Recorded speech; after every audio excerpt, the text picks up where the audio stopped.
I'm Davy. Oh. I'm Davy J. Marr. I graduated in 2012. I currently live in Los Angeles. I lived in New York for 5 years before I was here. I've been here for about 5 years. I'm a working actor. I work in commercial TV, film, not as much theater, although when I first started, I did do some theater in upstate New York. Yeah, I guess that's that's everything. So what did that journey look like once you graduated from here? Well, I spent a lot of time being broke. I spent a lot of time kind of developing my own craft. After going to school at Oneonta, I never truly got any more formal training, with the exception of maybe like one or two things that I did for maybe like 9 months or so. So it's kind of been a lot of that.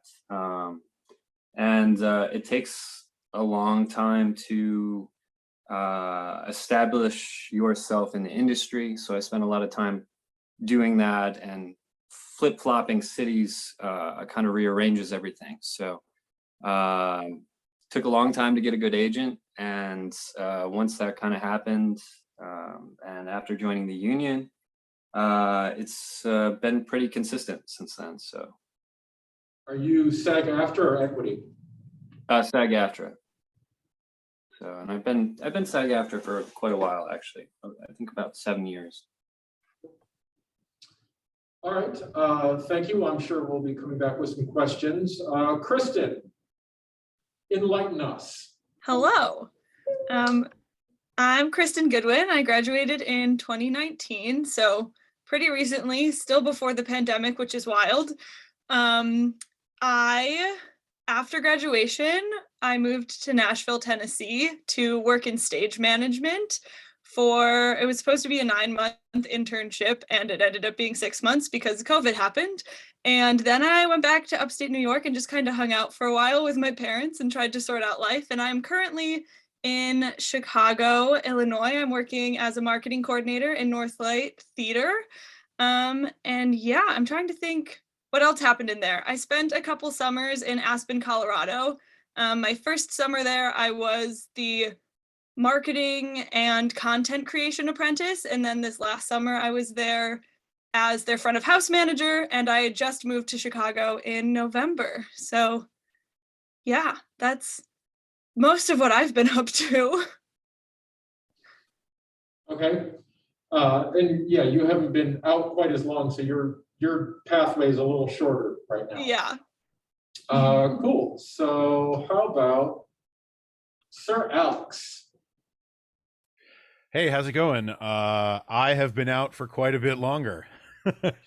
So I was at Suco. I came in as a transfer in 2002 and left in 2005. And since then I have done quite a bit. So right now I'm in New York City. I'm a voice actor, and I do primarily audiobooks right now, but I'm starting finally to get into some other more sort of, I don't want to say lucrative, because audiobooks are pretty lucrative, but more legitimate voice work. I'll have my first video game recording session on next Monday, a week from today. I'm really psyched about it. After school, I just started to get my feet on the ground. I got a regular job, and once I was there for about 1.5 years until I realized that I really didn't like that. So I quit when I was still living at home and didn't have a whole lot of financial responsibilities. And the second I did, I got my first professional gig in Manhattan, followed by my first tour, which was the better part of a year. It was like 9 months or something like that. Technically it was two tours, but it was the same show. And when I came back from that, I did an off Broadway musical, and that was like 2008, when the economy was just not there. and I spent a lot of time unemployed and struggling. Then I decided to move to New York when I was about 26, and was working so hard at just kind of surviving that I wasn't really auditioning much. I started like pursuing other things, playing music a lot, ended up leaving the city and moving upstate outside of Albany. And I got into the community theater scene in the Capital District, which is thriving. If you guys don't know, it's awesome. There are so many theaters there, and they do so much good work. And the level of talent there still astounds me. It is pretty impressive. But I did like 10 shows in 4 years or something like that, and it was really pretty excellent until I decided that I was going to take a huge risk and sell my house and move back to New York without any money or jobs or prospects. So I did that, and it worked out so far. It's been about almost 3 years now that I've been back, and I have only been working as an actor, which for those of you who are fortunate enough to be working actors or working theater professionals in general, you know how sweet that is, and how pretty awesome that feeling is when you kind of look around and you're like, oh my God, this is what I hoped it would look like, you know, working as an actor. But I spent a lot of time broke, just like Davey said. I spent a lot of time working at jobs I didn't like. But I could not be much happier with how things are panning out at the moment. So I can't complain too much. Cool. Thank you, Alex. So that leaves Lauren. Hi guys, I'm Lauren Mehling. I graduated in 2020, so I was the class of COVID when I graduated. I focused mostly on hair and makeup professionally, mostly wigs. As soon as the pandemic hit was right around when I graduated, so the only thing that I could logically do with my time was to get my cosmetology license. So I went back to school right after I graduated, and I spent roughly 9 to 10 months at the local cosmetology school getting my license. Then after that, I went to the Central City Opera in Colorado as a hair and makeup intern, had a blast there. And then after that, my career kind of like jump started. Have you ever been on that one Hulk roller coaster at Universal Studios where it just like shoots you off at 80 miles per hour? That's kind of what happened. Right after I came home from Colorado, I got a job at the Metropolitan Opera, which was basically like where I wanted to go my entire life. And then after that, I ended up doing Tina Turner, the Broadway musical. I jumped in one day when they accidentally needed a crew member, and if they couldn't find somebody, they wouldn't have been able to do the show. So I jumped in a couple hours before I was supposed to do an off-Broadway show all the way in downtown Manhattan. Did an off-Broadway show, did The Alchemist at the Red Bull Theater, which is another off-Broadway show. And then that kind of launched me into being the swing for Chicago. I jumped into Chicago, ran that show for about a month, and then Tina Turner called me back and they asked me to work for them. So currently I am working full-time in the hair and wig room at Tina Turner on Broadway. So yeah, it's been a lot for a couple months. I guess first I'll see if the group in front of me has any questions. Can I ask the group a quick question? Sure. Just because just so we know how best to answer everything. In terms of what people are interested in getting into post-college, is there any way to, like, by show of hands perhaps, just kind of see, just so I know who, you know, how many people are interested in that, because I've also done wardrobe and stuff like that. So I'm not sure which avenue to talk about. Okay, so how many of you are primarily looking at performance? Raise your hand like you mean it, Meg. Yeah, can't see it. So you got 4, so that's roughly half. And then technical, management, got 1 management, unsure. Oh wait, no, that's where I. And who doesn't think they're gonna pursue theater after college? Be honest. It's fine. Okay, It's literally, fine. be honest. You know, Mask and Hammer is not all majors. It's fine. So, Can I ask how many are theater majors in the room right now? Awesome. Yeah, I mean, it was when I was there were like I graduated with 2 theater majors, so yeah, we're on a bit of a downside from COVID, so numbers are a little thin right now, but it's happening. All right. So Thanks for doing that, Scott. Yes. Appreciate it. Yeah, I do have a question actually, for you. I wanted you to talk a little bit more about SAG-AFTRA and like getting into the union, what it took for you to get into a union, how long it took you to get into a union, and if it was worth it getting into a union, because I want to be an actor. That's what I want to do as my career. So any advice that you have about what to do with that process would be amazing. Alex, are you in the union as well?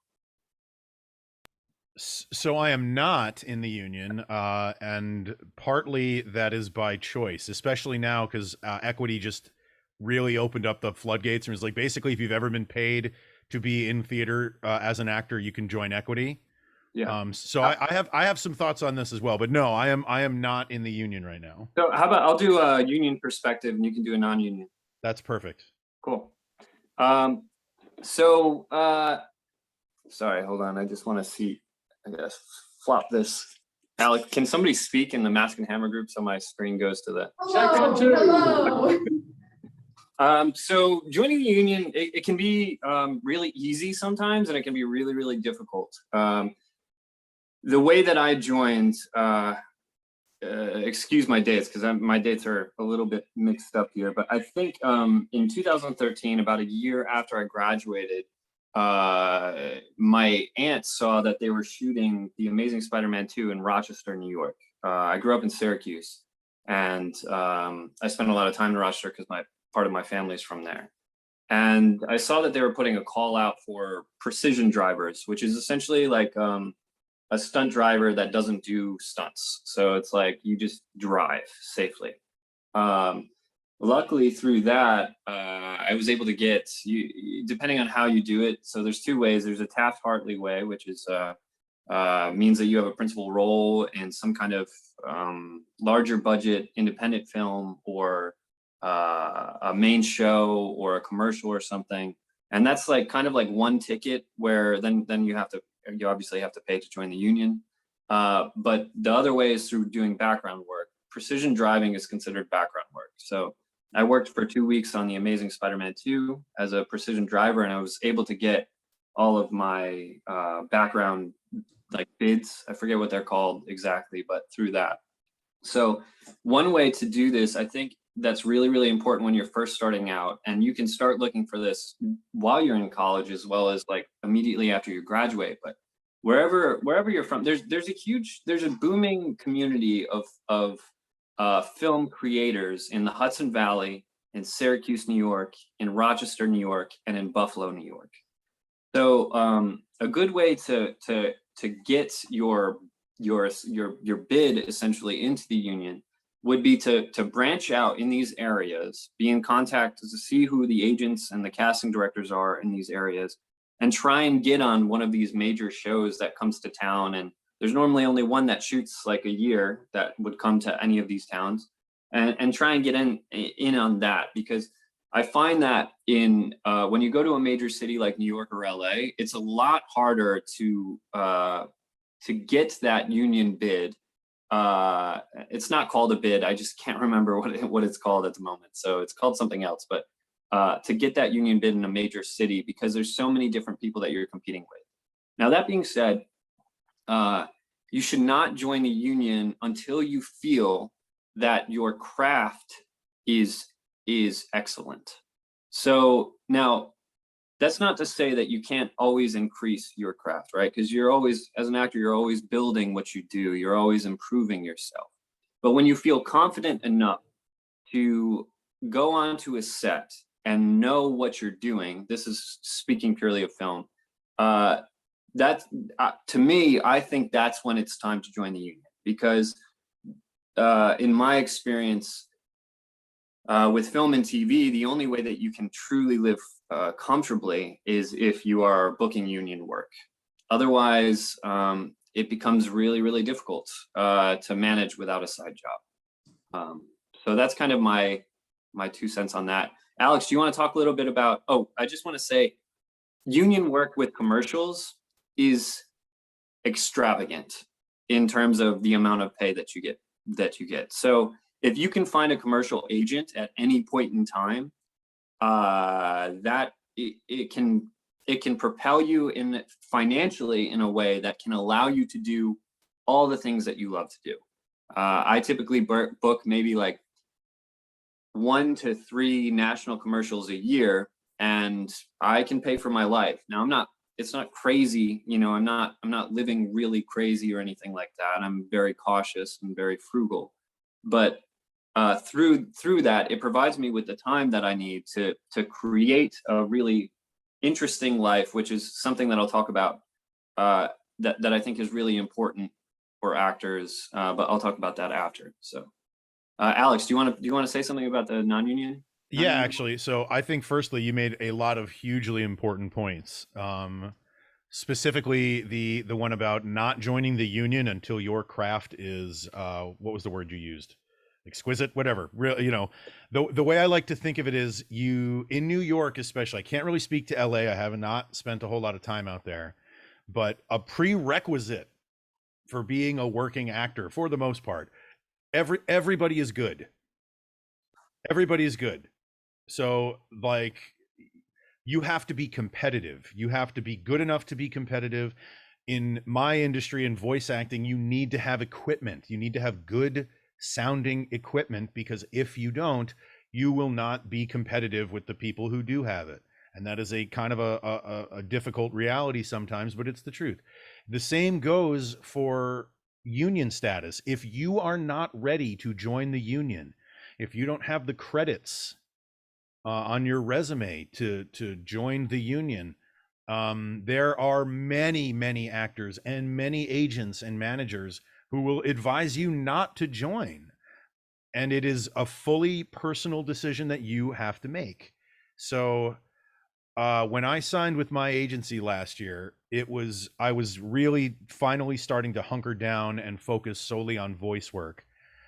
And for that reason, I didn't want to join Equity when they opened up their doors to anybody who's been paid, because I knew that my sort of limited bandwidth as a creator could be better spent focusing all of my acting energy onto my voice, which is where I was getting the work at the time. That's where the momentum was going. And my agents flat out told me not to join SAG-AFTRA right away. They didn't tell me, they urged me not to, because there is such a huge amount of non-union work that is paying very well.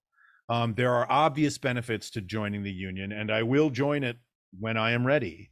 But the idea of sort of rushing into it because you've had this mindset that you have to be in the union, it can be a dangerous one. And I've seen it take down certain actors who did it. They joined the union, couldn't afford the dues, and were out in a year, and then left the business altogether. I mean, there's no shortage of stories going in every 100 different directions. You can ask 100 actors a question and get 100 different answers for sure. But it's the point that I think I'd really like to hammer home, is that it is a personal choice at the end of the day, whether or not you want to join the union. If you want to be an actor on Broadway, if that is your goal, and for many years that was mine, you can't do it without being Equity. And that's something I just want to add, same for any major budget TV or film. You will not book a role as a co-star or reoccurring or lead or supporting with, and this is with very few exceptions, without being a union member. So, sorry, Alex. No, that's exactly right. So if you know that that's where you want to be, and then the opportunity comes to join the union, by all means. That's how I was thinking about it. If I know where I want to be to get to the union. or to get to my goal, I need to join the union to get there. That's fine. It just so happens that right now, my goals do not require me to join the union, which is why I've decided to hold off for a little bit. And for voiceover work, it's very difficult actually for me to get most voiceover jobs because a lot of them are not. It's true. There's so much not. I would say at this point right now, at least as far as the start of 2022 has gone, it's like 60-40 in terms of non-union work or auditions to union. At least that's what I'm seeing. I don't know how much that'll continue, but again, these are things that you have to keep your eyes on these things and your ears on these things when you're in the business. You have to be it's not like you need to be, checking tickers and stuff every 10 seconds and looking, but you need to sort of have your ear to the grindstone.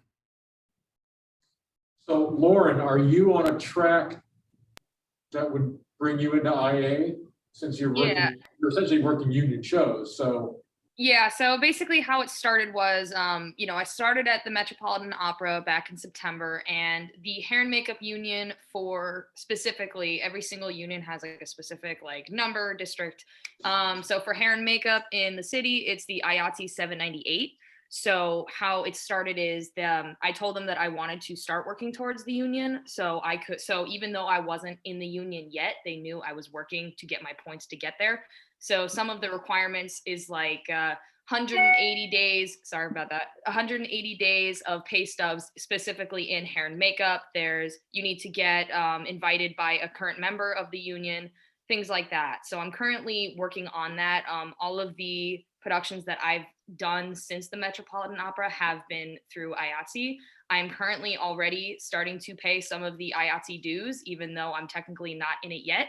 It's basically like they're gathering my points, they're keeping track of it, and then once I officially qualify for it, I'm going to get invited into the union. It's like voting membership all over again. It's literally voting at this point. That's what IATSE is. It's literally, you just work towards it. You just got to keep track of your hours, keep track of your pay stubs. Like, it's a bunch of things that you definitely want to keep in just a little envelope in your dresser drawer, and so then you can just keep tabs on how much you worked and just make sure that you're on track. I have a question for Kristen. Yes, please. Hi, Kristen. Hi.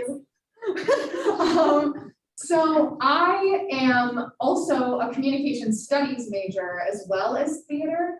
And I've been thinking for a while now that my fallback would be marketing. So can you talk more about how you got to where you are right now and what you applied for and how you found it?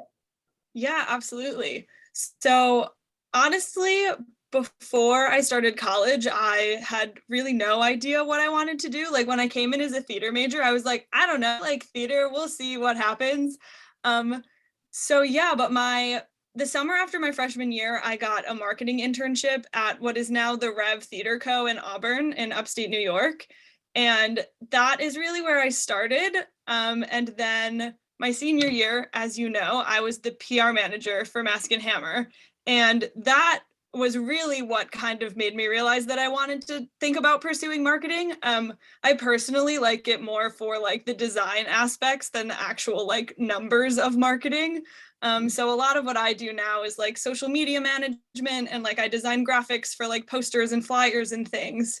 But I definitely think that like if you want to work specifically in theater marketing, find an internship, find an apprenticeship or something of that nature, because once you're in the industry, I find it to be much easier to like continue down that path.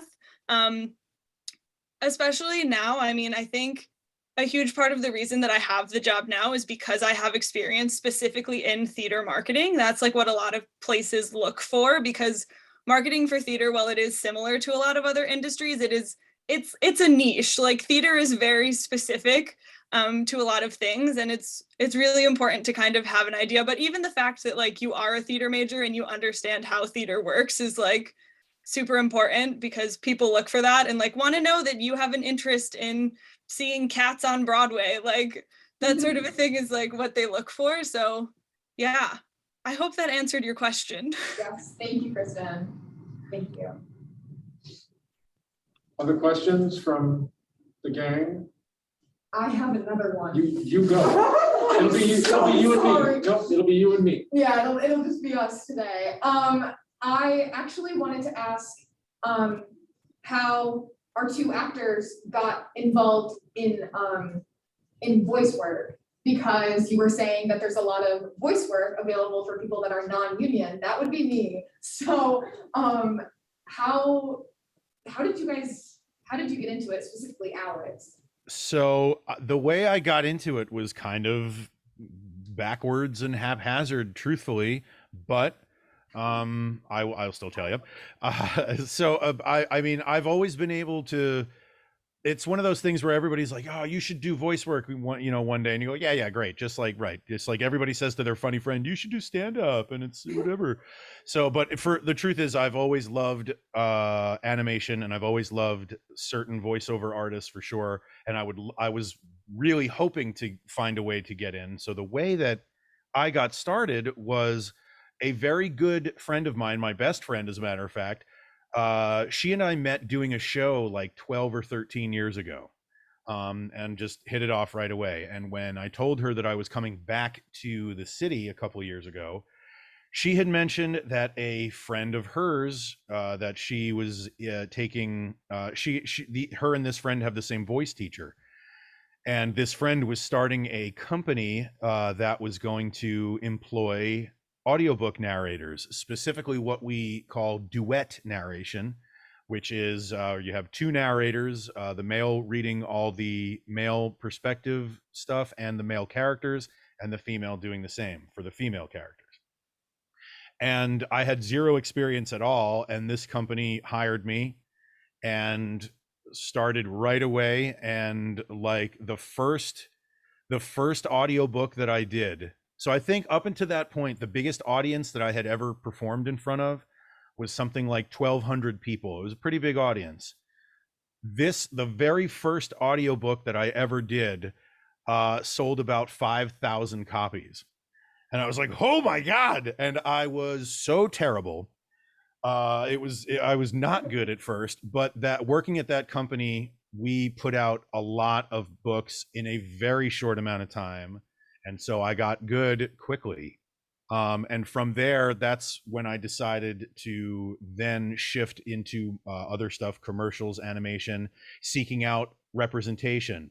So when I made that choice, and that was kind of the real fulcrum, is when I made the choice to start focusing on my voice acting career as opposed to stage acting. That's where I can give you some I can answer your question in ways that might be a little helpful that you can apply. There is no shortage of classes to take. There are no shortage of online courses and networking courses. So I took a 9-week course with the Growing Studio, who's an online acting school at this point, and they had an agency and management showcase. So 9 weeks, each class was sort of taught by a different voiceover agent. And by the end of that 9 weeks, I had 2 offers to sign with 2 different agencies, one of which I accepted. And then I decided to take more classes and bone up on how to do commercial better than animation. And once you start on that track, just like I think it was Kristen who said it, like once you start and you're involved, and if you like it and are finding a little bit of success, it's kind of crazy what momentum can do, because you want to keep doing it. And when it's your job, like that is the only job that I have. If that goes away, I got no money. And I don't want to have no money. I want to have a job. And therefore the impetus to continue and to grind and to claw when it's necessary can be really motivating. I don't mean to sound like it's to be scary or something like that. I found it really positive, like really, really motivating. I really wanted to do better once I made that decision. So I would say, from my sort of weird backwards way, seek out any networking opportunities you can with casting directors, with agents, managers. It's a really, really good place to start for sure. And it classes are not cheap, but they're not unaffordable. So, more or less anybody can do it. Thank you. Dave, you got anything to add to that? Honestly, I have a very limited experience in voice acting. The only auditions that I've ever gotten, I've gotten through my theatrical agent, who has. I mean, I've had some big. I had an audition for DreamWorks, like for a new series for them, like 2 weeks ago. But I haven't booked anything with that yet, and it's very new. My agent has just started to. She thinks that She thinks that I could be a good voice actor, so. It's very new to me, so I don't really have much to add. Can I ask what that audition was for? It was for a show. Oh geez, what was it called? Fright Crew. I also auditioned for that. Yeah. Fight.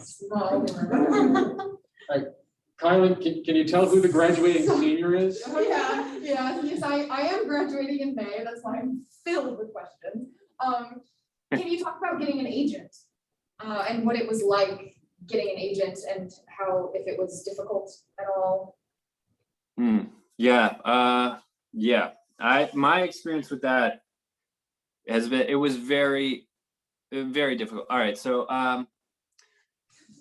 my first agent ever, post-graduation, I was still living at home for about 6 months before I moved to New York City. And in that time, almost immediately after graduation, I sought out basically the only agent that I knew in the greater Syracuse area, which at the time was called the Anne Marie Stonecipher Talent Company, which she unfortunately passed away. It's now called TMT. So if you're interested and have roots in the central New York, I recommend getting in touch with them. Sorry, what was the name of that again? TMT Talent Agency. Yeah. They were my first agent. I got very, very limited work through them, mostly commercial, occasionally independent work. It was pretty easy to sign with them, but when I did, the work was very few and far between. The thing about agents is that they each specialize in certain markets. So you can have multiple agents all across the country. So I still work with them occasionally, but most of the work there is non-union, so I can't work with them so much anymore. After that, when I was living in New York City with very little credits to my name and very little experience, I sought out agents pretty actively, and it took me about 2 to 3 years, I guess 3 years, living in New York before I was able to find an agent. I think part of the reason why she signed me is because she was based in Nashville, but also represented people from New York City. So when you have an agent who represents a local market and New York City, then the competition is a little less daunting, because your skill level after going out for multiple auditions in New York, because they're always there. I mean, there's always a student film you can work on. There's always an independent film, sometimes non-paying, sometimes paying. You start to get really good at auditioning. And I think when you find somebody who is outside of the greater like New York or LA area who also represents that area, it can provide you with some good opportunities that you may not get typically. So while I was with her, I think I auditioned for Gotham like 4 or 5 times. I never booked anything with them, but they liked me, so they kept bringing me in. It worked out all right. And she was a good agent, but then I ended up deciding to move to LA. When I moved to LA, I had to drop my representation there because I wasn't in that market anymore. Luckily, while I was in New York City in the 5 years that I lived there, I met somebody at an audition who had pretty solid representation in LA. And I lived with him for the first 3 or 4 months that I was in LA. And so he introduced me to his agent. and we got along really, really well. And I've been with them for 5 years now, and they're honestly some of the best agents that you could ever ask for. Very engaging. I talk to them frequently. Sometimes I get drunk messages from them about how much they like me. So it's kind of nice. What you want to look for when you when you feel really great about, you have to feel great about what you're doing craft wise. You want to look for boutique agencies. Boutique agencies are smaller. They represent a smaller number of people typically, or well, a larger number of people typically, but they more closely work with you. And just meet other people who, you know, you get along with, and talk to them, and figure out who they're with. That's the best thing to do. And because the best way to get an agent is to know somebody who's represented by them, so you can have that introductory meeting. So I'd also say know your type. It's kind of a thing that, especially in theater, we're really trying to get away from. But an agent is going to want you based on an opening that they kind of have in their roster a lot of times. So if you just so happen to, so in my case, right, if I happen to sound like a person who just left that agency, they want to fill that hole. It's not something you can rely on, but knowing how to pick audition materials can be really important. And knowing what you want. So I have a friend who I was on tour with who became an agent. And so when I came back to the city, I met up with her just to chat and talk to her about representation possibly. And she was like, okay, what do you want to do? And my answer was like, I want to work. I don't care what it is. I will do everything. I will do commercial. I would do anything at all. And she was like, okay, that's a terrible answer. And I was like, I was surprised. I thought that would be a great answer. That's what an agent would want to hear, someone who's willing to work. She's like, I don't know what to do with that. If you told me I want to do TV, I know where to go. If you told me I only want to do musical theater, I know where to send you. So I didn't sign with her because I didn't think I was ready for an agent yet. And that question of like, what do you want to do? And the response that she gave me like resonates still. This was like 3 years ago. And it resonates real hard with me still. I think it's really important to know yourself, and that goes for your craft too, right? You have to know yourself to be the best actors know themselves very, very well, I think.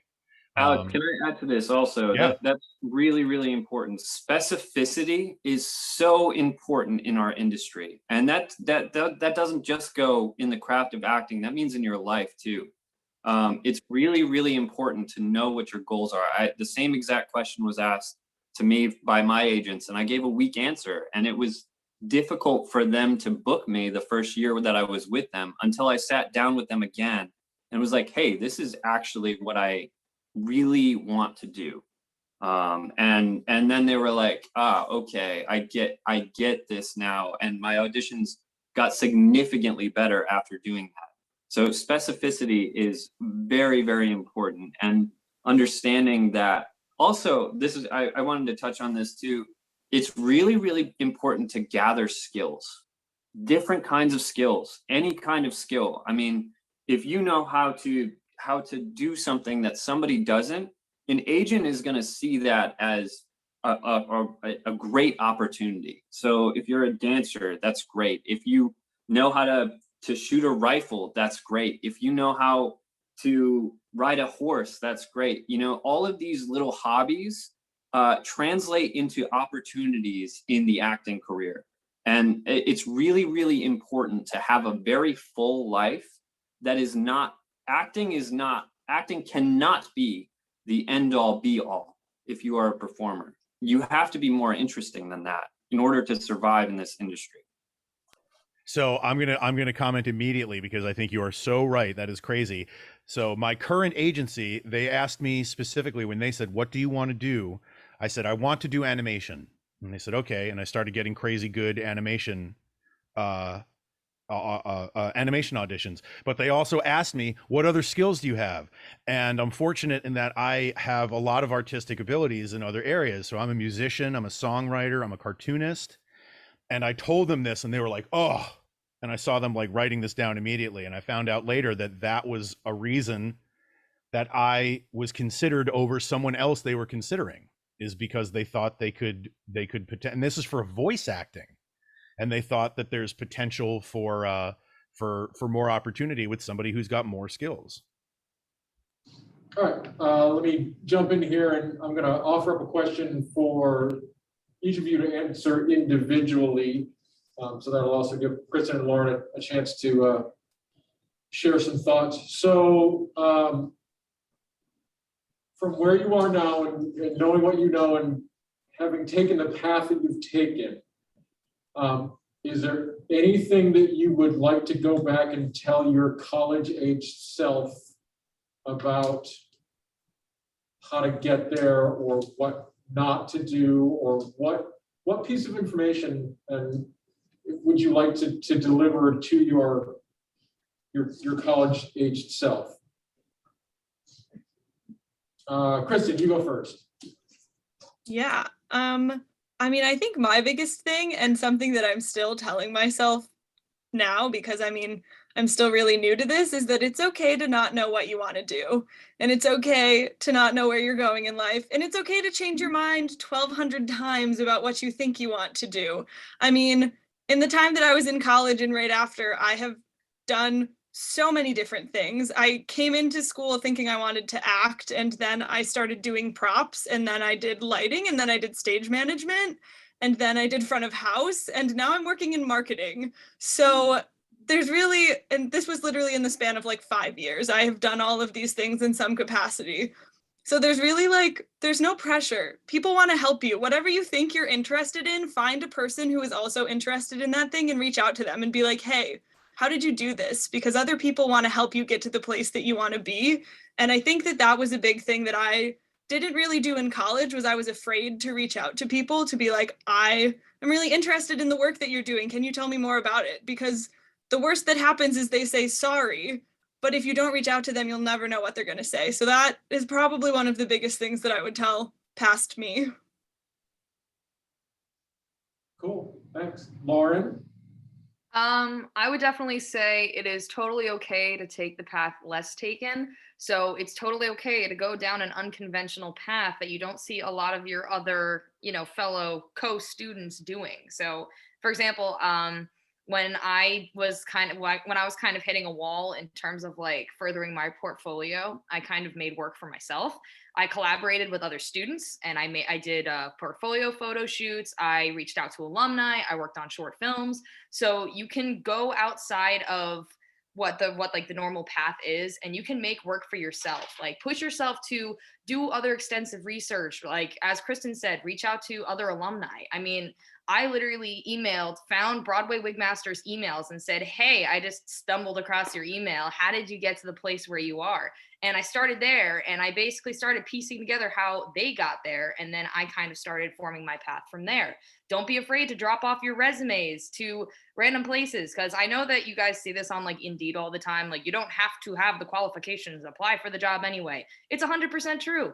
Sometimes you have that kind of spark that not a lot of people will see when they're hiring people. I mean, to get on Broadway, one of the big things, especially working backstage, when you get the qualifications and you get that skill set and you work on yourself enough to get that good built up resume, you drop off your resume at the stage door and you say, hey, I'd like to work for you. That's how I got hired at Chicago. That's how I got hired at Tina. I dropped off my resume at the stage door. Sometimes you just got to do that.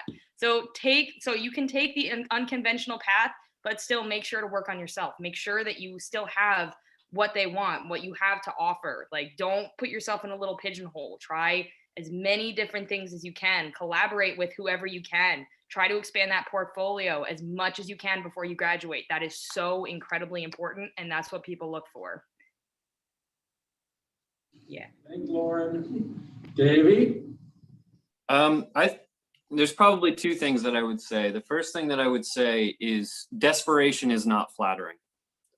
So when you are first getting out of college and trying to figure out how to make it work, it's very easy to get caught up in the idea that struggle is okay and that desperation can lead to opportunity. But in reality, desperation never leads to opportunity. It always gives somebody else the job. And that being said, I think one of my experiences is I lived in my car for like 3 or 4 months in New York City trying to make it work when I first moved down there. And also I just was broke almost the entire time that I was in New York. And there was a reason because my life was not great. My auditions were not great. And it's really, really important to make sure that you are happy, aware of yourself, and not financially financially dependent on acting when you're first starting out. Honestly, if you can spend 2 years post-graduation making a fuck ton of money, excuse my language, sorry, like do it. And then go really, really hard, because desperation is probably your greatest enemy in terms of building a career in acting. Thank you. That was really good advice. Like, thank you. Alex. Yeah, that was a great answer, man. Really good answer, honestly. So first, I'd like to preface my answer with a little story. I'm not sure how if he's even active up there anymore. Does the name Dr. Edward Pixley ring a bell to anybody? Yeah. I don't. So I wouldn't think so. But I wanted to ask he still first. comes and sees our shows. In fact, I need to reach out and make sure he gets tickets for the one opening soon. So I adore Dr. Pixley. He taught at Suco before I got there, but I did a production of Noises Off there, and he was our dialect coach, and that's how I got to know him. And then I did a couple other shows with him, and he told me a story that I will never ever forget. And it was so of course our esteemed alumnus Bill Pullman was apparently, when he was a student, was a tech guy, did a lot of behind the scenes stuff, not an actor. And years later, after he had been very successful, he and Dr. Pixley had dinner, and Dr. Pixley said to him, like, Bill, you were not an actor. What made you try, what made you take up acting? And he said, Bill Pullman goes, I couldn't not do it. And Dr. Pixley said at that moment that he knew that he would never feel bad about discouraging a student, because he knew that student, if they're going to be a success, they're going to do it regardless if Dr. Ed Pixley or anybody told them that they're not going to be able to do it. And the point of that is that honesty and integrity is it's still pretty important. You don't want to be mean to somebody, but sugarcoating is not necessarily a good thing. And so I would sort of echo a lot of what Davy said to my younger self and to all of you. If you're going to pursue this as a career, you have to know that a lot of it's going to be terrible. I mean, that's life in general, I would imagine. But speaking for myself, because that's the only life I know, a lot of it's going to be really, really, really hard. And you're going to see all of your friends who were not actors, live a life that maybe you thought you wanted, right? Getting married, having kids, getting a house, all these things. And you're going to feel sort of possibly left behind a little bit, perhaps, or you're just going to not be experiencing the same sort of life cycle any longer. Up through college, you guys are all going at the same rate. And then suddenly as an actor, it could change, and it's going to be really, really, really hard. And no professor, when I was there, had that experience to impart on me, I would say. So like my mentor from SUNY Oneonta was a guy named Jeff Tangeman, who taught there for 2 years. He passed away a few years ago. But he, I believe, I'm 38, almost 39. He was 37 when I met him. And he was a teacher, and a great teacher. And when I left school and was experiencing all of this struggle, I got mad at him because he didn't tell me. Like we were buddies. We were student teachers, certainly, but we had a personal relationship too. And I was upset that he never told me. And I said that to my dad one day. I was like, Dad, I'm really mad at Jeff for not telling me this. And my dad was like, well, he didn't have that experience. That wasn't his path. He became a teacher. He was in New York for his own time, and then he became a teacher. And I thought, you're right. And I sort of let go of this anger that I had been holding on to for nobody having really expressed to me just how terrible it can be. again, it's not a matter of trying to scare people or anything like that, but you have to be prepared, because the one thing that I see that is the key to real success in this industry, and by that I mean working constantly, is perseverance. Perseverance. I stepped away from acting for like 5 years, and I came back to it because I wanted to. I knew it was going to be there. And I've seen so many people who just decided to up and quit. And you will never make it if you don't keep doing it. That's a big part of it. Also, I will say, is Orpheus Theater still around there? Yes.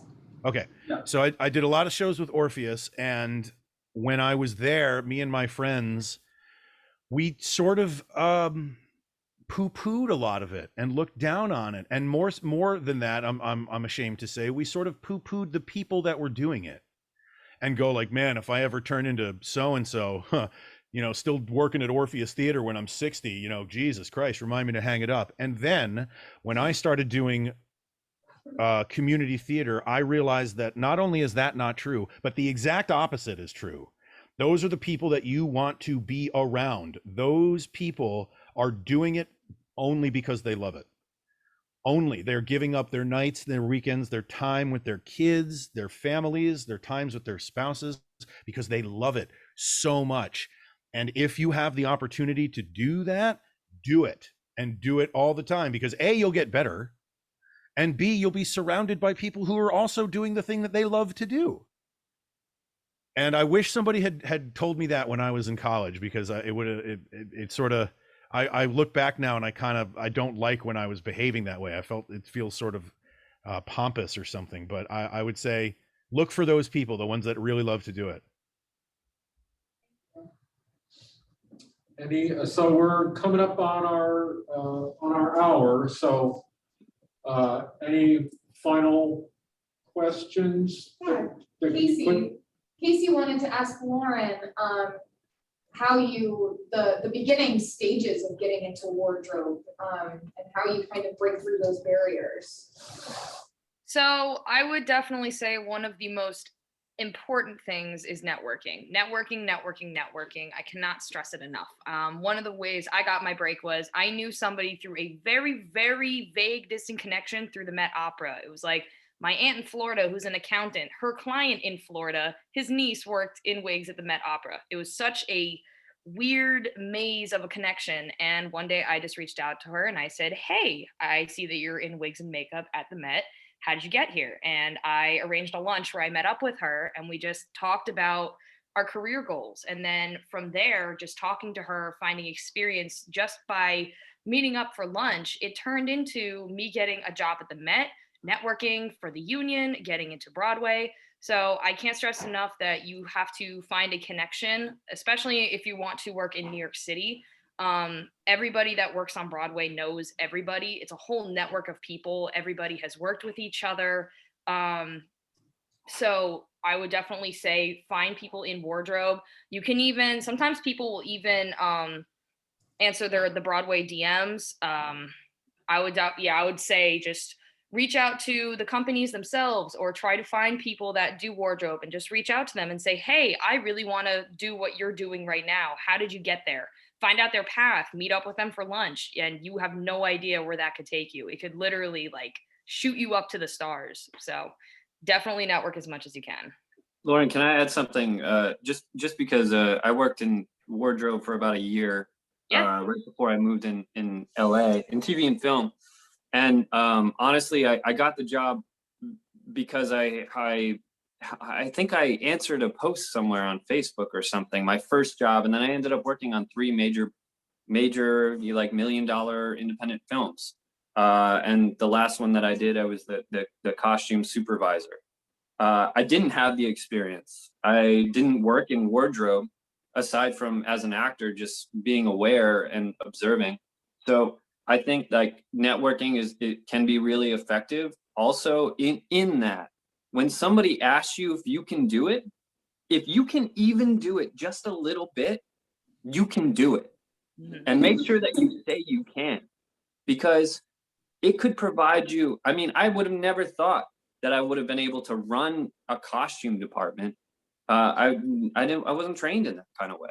but I did it effectively, and it was great. I'm not going to do it again. It wasn't the thing that I love to do, but those opportunities are only there if you take them, and you really have to just say, you know what, I don't know if I can, but I can. You know, I think it's really important to do that.